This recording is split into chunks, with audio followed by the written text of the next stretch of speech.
Hello viewers, welcome to my channel Sanatan धर्म।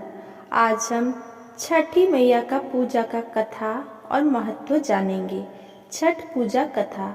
हिंदू धर्म में कई बड़े त्योहार हैं जिनके लिए लोग पहले से तैयारियां करना शुरू कर देते हैं।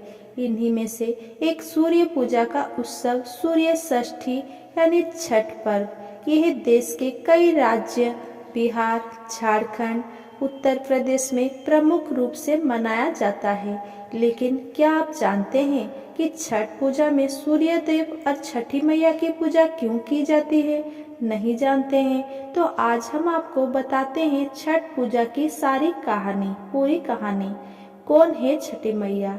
कई धार्मिक ग्रंथों में छठी मैया को भगवान सूर्य की बहन कहा गया है। इन्हीं को प्रसन्न करने के लिए सूर्य जल की महत्व को देखते हुए सूर्य की आराधना कर इनकी भी पूजा की जाती है। मान्यता है कि छठी मैया की पूजा से संतान और संतान की सेहत, उन्नति आदि की प्राप्ति होती है। इन्हें बच्चों की रक्षा करने वाली देवी माना जाता है। मार्कंडेय पुराण में इस बात का उल्लेख मिलता है कि सृष्टि की अधिष्ठात्री प्रकृति देवी ने अपने आप को 6 भागों में विभाजित किया है। इनके छठे अंश को सर्वश्रेष्ठ मातृदेवी के रूप में जाना जाता है, जो ब्रह्मा की मानस पुत्री है। शिशु जन्म के छठे दिन और कार्तिक मास के शुक्ल पक्ष की षष्ठी को इन्हीं देवी कात्यायनी की पूजा की जाती है। छठ पूजा की कथा। छठ व्रत की कथा के अनुसार प्राचीन काल में एक राजा राज्य करते थे। उनका नाम था प्रियव्रत। राजा प्रियव्रत की कोई संतान नहीं थी। राजा इस बात को लेकर बहुत परेशान रहते थे। उन्होंने महर्षि कश्यप को अपना दुख बताया। इसके बाद महर्षि कश्यप ने संतान प्राप्ति के लिए पुत्रेष्टि यज्ञ कराया। यज्ञ में आहुति के लिए बनाई गई खीर राजा प्रियव्रत की पत्नी मालिनी को खाने के लिए दी गई। इसके सेवन से रानी मालिनी ने एक पुत्र को जन्म दिया, लेकिन उनका पुत्र मृत पैदा हुआ था। राजा प्रियव्रत मृत पुत्र के शव को लेकर स्मशान गए और अपना प्राण भी त्यागने लगे। तभी ब्रह्मा जी की मानस पुत्री देवसेना प्रकट हुई और राजा प्रियव्रत को अपना परिचय देते हुए कहा, मैं सृष्टि की मूल प्रवृत्ति के छठे अंश से उत्पन्न हुई हूँ, इसीलिए मेरा नाम षष्ठी भी है। तुम मेरी विधि विधान से पूजा करो और लोगों के बीच प्रचार प्रसार करो। इसके बाद राजा प्रियव्रत ने पुत्र की कामना करते हुए कार्तिक मास के शुक्ल पक्ष की षष्ठी पर विधि विधान से माता का व्रत किया। इसके बाद राजा संतानवान बने। इसके बाद से यह व्रत रखा जाने लगा। छठ की एक अन्य कहानी के अनुसार जब पांडव अपना राजपाट खो बैठे थे, तब द्रौपदी ने भगवान सूर्य देव की उपासना की थी और उनसे राजपाट वापस पाने की कामना की थी। द्रौपदी की भक्ति से खुश होकर सूर्य भगवान ने आशीर्वाद दिया और उसी के फल से पांडव को उनका राजपाट वापस मिला। एक अन्य कथा के मुताबिक जब भगवान श्री राम और माता जानकी 14 वर्ष का वनवास पूरा करके अयोध्या नगरी लौटे तो उन्होंने सूर्य देव और छठी मैया की उपासना की थी। आइए और एक कहानी सुनते हैं। देश भर में छठ पूजा में आज षष्ठी तिथि को सूर्यास्त के वक्त डूबते हुए सूर्य को अर्घ्य दिया जाता है। सूर्य भगवान की पूजा की जाती है। पूजा के बाद छठ पूजा की कथा का पाठ किया जाता है। मान्यता है कि इस कथा का पाठ करने के बाद ही आपकी छठ की पूजा संपूर्ण मानी जाती है।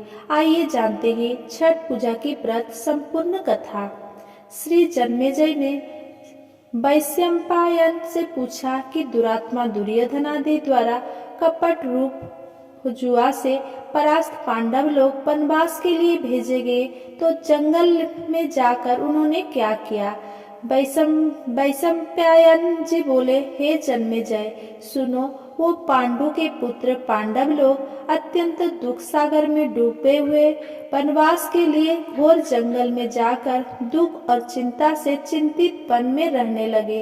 वन के फल फूल खाकर पृथ्वी तल में शयन करते हुए केला और भोजपत्र का वस्त्र पहनकर दुख से दिन काटने लगे।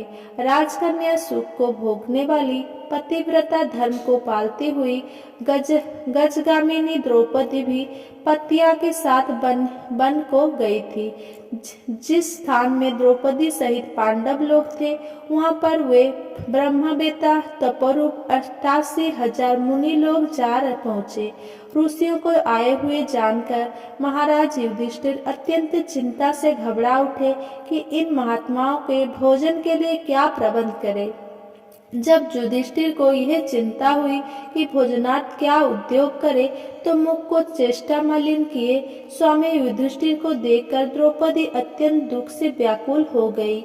उसी क्षण द्रौपदी निज पुरोहित महाराज धम्य को पवित्र आसन पर बैठाकर प्रदक्षिणा पूर्वक नमस्कार करके नेत्र में आंसू भरकर कुल धर्म रक्षक द्रौपदी प्रेम पूर्वक गदगद वचन बोली, हे धौम्य, हे महाभाग, इन दुखित पांडु पुत्रों को देखो। हे स्वामिन, इनके दुख को देखकर क्या आपका हृदय दुखी नहीं होता? दुख नसात कोई व्रत मुझसे कहिए जिससे इनका क्लेश शांत होवे। थोड़े ही उपाय से प्रत्यक्ष महपुण्य को देने वाला व्रत कहिए जिससे हमारे स्वामी पृथ्वी तल में सुखी होवे, जिससे शत्रु का नाश होवे, निज राज्य लक्ष्मी वापस मिले और इस समय हमारे यहाँ आए हुए ब्राह्मणों को दुग्धपान करने का मिल जावे। हे महाभाग, हे महाविभो, ऐसा कोई उपाय वर्णन करिए। द्रौपदी का यह वचन सुनकर वैशंपायन जी जन्मेजय जी से कहते हैं, ब्राह्मणों में श्रेष्ठ महाराज धौम्य जी प्रसन्न होकर मुहूर्त पारमात्र ध्यान स्थित होकर द्रौपदी से बोले, हे पांचाल पुत्र, एक उत्तम व्रत को सुनो, जिस व्रत को पूर्व समय में नागकन्या के उपदेश से सुकन्या ने किया था। हे महाभागु, स्त्रियों के साथ तुम अनेक विघ्नों को शांत करने वाला रविषष्ठी व्रत को करो। द्रौपदी बोली, हे विप्र, आपका कहा हुआ व्रत कैसा है और उसकी विधि क्या है? इस व्रत में किसका पूजन किया जाता है? वो नागकन्या कौन थी और किस हेतु उसने इस उत्तम व्रत को किया था? हे महाभाग, वो सुकन्या अत्याचार्य रूपी व्रत को करने वाली कौन थी? हे शरणागत वत्सल, मेरे इस संशय का आप निवारण कीजिए। इस भांति द्रौपदी के प्रश्न को सुनकर धौम्य जी बोले, हे देवी, सत्य युग में एक सरियाती नामक राजा थे जिनके 1000 स्त्रियां थी, जिनसे एक ही कन्या उत्पन्न हुई थी। उस राजा के कन्या को छोड़कर दूसरी संतान ना होने के कारण वो कन्या अति प्रिय थी और वो पिता के घर में वृद्धि को प्राप्त होने लगी।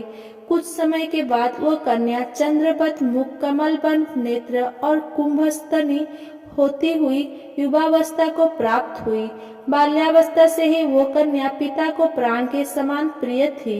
इस पृथ्वीलोक में उसके सदृश दूसरा कोई ऐसी कन्या ना थी कि जिसको हमने देखा हो। इससे उसका सुकन्या नाम पड़ा। एक समय राजा सरियती मृगया शिकार के लिए गए। मंत्री, सेना, बड़े बड़े योद्धा और पुरोहित को संग में लेकर घोर जंगल को गए। शिकार खेलने के निमित्त राजा को जंगल में वास करते हुए 10 दिन व्यतीत हो गए। राजा सरियती को दिन में शिकार खेलकर रात्रि में स्त्रिया के साथ क्रीड़ा करते हुए जंगल में रहने लगे।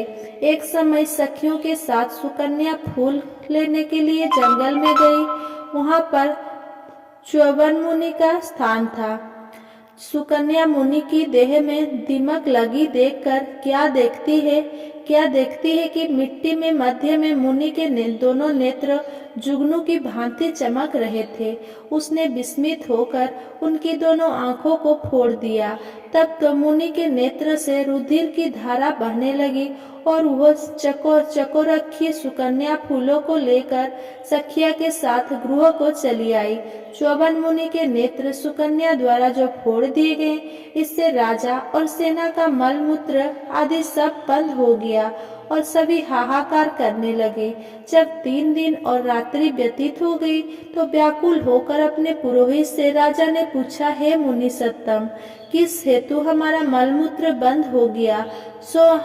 सो आप दिव्य दृष्टि से देखकर कहिए। पुरोहित जी बोले, हे राजन, भार्गववंशी चौबन नामक एक ऋषि इसी वन में घोर तपस्या कर रहे हैं, जिनके शरीर में दीमक लगकर मांस खा गए हैं तथा हड्डी मात्र मिट्टी से लिपटी है। हे राजन, आपकी कन्या ने अज्ञानतावश उन महाराज के दोनों नेत्र कांटे से फोड़ दिया है, जिससे रुधिर बह रहा है। उन्हीं के क्रोध से ये कष्ट उपस्थित हुआ है। सो हे राजन, आप उनको प्रसन्न करिए और अपनी कन्या उन्हें दे दीजिए। कन्यादान से ये मुनि चौबन जी प्रसन्न हो जाएंगे। ये पुरोहित के वचन सुनकर राजा सत्यवती सुकन्या को साथ लेकर ऋषि के पास गए और जल छोड़ने पर हड्डी मात्र के दर्शन हुए। नेत्रहीन ऋषि को देखकर राजा बोले, हे प्रभु, मेरी कन्या से अनजाने में यह अपराध हुआ है, जिससे आपके ये नेत्र फूट गए हैं। हे मुनिवर्य, आपकी सेवा के हेतु हम अपनी कन्या आपको देते हैं, जिसमें आपको कष्ट ना होवे। राजा के वचन सुनकर ऋषि जी बड़े प्रसन्न हुए। उसी समय राजा सत्यवती ने सुकन्या को ऋषि के लिए दान कर दिया। राजा से कन्या पाकर मुनि अति प्रसन्न हुए और क्रोध शांत हो गया। तब राजा को मलमूत्र हुआ और सेना सहित प्रसन्न चित्त राजा अपने देश को गए। वह सुकन्या नेत्रहीन चौबन जी की सेवा करने लगी। वो सुकन्या कार्तिक मास में एक दिन जल के हेतु कर दिया पुष्करिणी यानी कि छोटी तालाब में गई। वहाँ पर उसने अनेक आभूषणों से युक्त नाग कन्या को देखा। श्री कश्यप जी के यज्ञ मंडप में सूर्य भगवान का पूजन करती हुई नाग कन्या को देखकर सुकन्या धीरे से पास जाकर पूछती है, महाभागे, आप क्या करती है? किस कारण यहाँ आई है? सुकन्या के इस वचन को सुनकर नाग कन्या बोली कि हे साध्वी, मैं नाग कन्या हूँ, व्रत धारण कर कश्यप जी के पूजनार्थ यहाँ आई हूँ। सुकन्या बोली, इस व्रत का और पूजा का क्या प्रभाव है, क्या फल है? इस पूजा की विधि क्या है? किस महीने और किस तिथि को यह उत्तम व्रत किया जाता है? नाग कन्या ने कहा, कार्तिक शुक्ल षष्ठी को सप्तमी युक्त होने पर सर्व मनोरथ सिद्धि के लिए ये व्रत किया जाता है। व्रती को चाहिए कि पंचमी के दिन नियम से व्रत को धारण करे, सायंकाल में खीर का भोजन करके पृथ्वी पर सोवे, छठ के दिन व्रत रहे, दिन में 4 रंगों से सुशोभित मंडप में सूर्य नारायण का पूजन करे और रात्रि में जागरण करे। अनेक प्रकार के फल और पकवान आदि का नैवेद्य और सूर्य नारायण की प्रीति के लिए गीत वाद्य आदि से गा बजाकर उत्सव मनावे। जब तक सूर्य नारायण का दर्शन ना होवे तब तक व्रत धारण किए रहे। प्रातः काल सप्तमी को सूर्य नारायण के दर्शन करके अर्घ्य देवे। दूध, नारियल, कदली फल, पुष्प, चंदन से 12 नाम सूर्य के हैं। उन्हीं के नामों का उच्चारण करते हुए और प्रत्येक नाम से दंडवत प्रणाम करते हुए अर्घ्य देवे।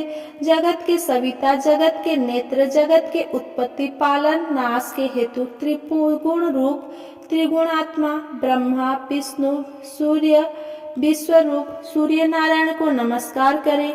इस प्रकार इस व्रत के करने से सूर्य नारायण महाघोर कष्ट को दूर करके मनोवांछित फलों को देते हैं। हे सुब्रते, हमने यह रवि षष्ठी व्रत तुमसे कहा। श्री धर्म्य जी ने कहा, हे द्रौपदी, नागकन्या के इस वचन को सुनकर सुकन्या ने इस उत्तम व्रत को किया।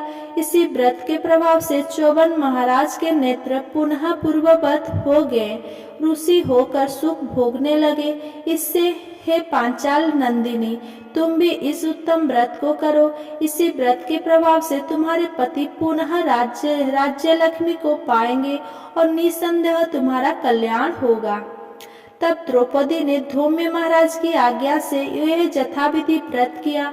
तो युधिष्ठिर जी ने अतिथि रूप में आए हुए ब्राह्मणों को भोजन देकर प्रणाम किया। वैशंपायन जी ने कहा, हे जन्मेजय, धर्मय जी से इस उत्तम व्रत को जानकर द्रौपदी ने किया और इसी व्रत के प्रभाव से द्रौपदी पांडवों सहित पुनः राजा लक्ष्मी को प्राप्त हुई। जो कोई स्त्री इस पूरे पुनीत व्रत को करेगी, उनके समस्त पाप नाश होकर सुकन्या की भांति पति सहित सुख को पावेगी। इस व्रत का विधिवत उद्यापन करे, विधि विधान से प्रत्येक व्रत करते हुए कथा को सुने, ब्राह्मणों को दक्षिणा देवे तो उसका मनोरथ सिद्ध होता है। जो कोई भक्ति युक्त इस कथा को सुनता है, उसको पुत्र पौत्र धन संपत्ति तथा अक्षय सुख मिलता है। इस भांति कथा को सुनकर सूर्य नारायण को अर्घ्य देकर नमस्कार करते हुए श्रोता निज निज घर को जावे और फल की मैया छठी मैया आपकी कल्याण करे। अगर मेरा ये वीडियो आपको पसंद आया हो तो मेरा वीडियो को लाइक कमेंट शेयर करें एंड मेरा चैनल को सब्सक्राइब करें। धन्यवाद।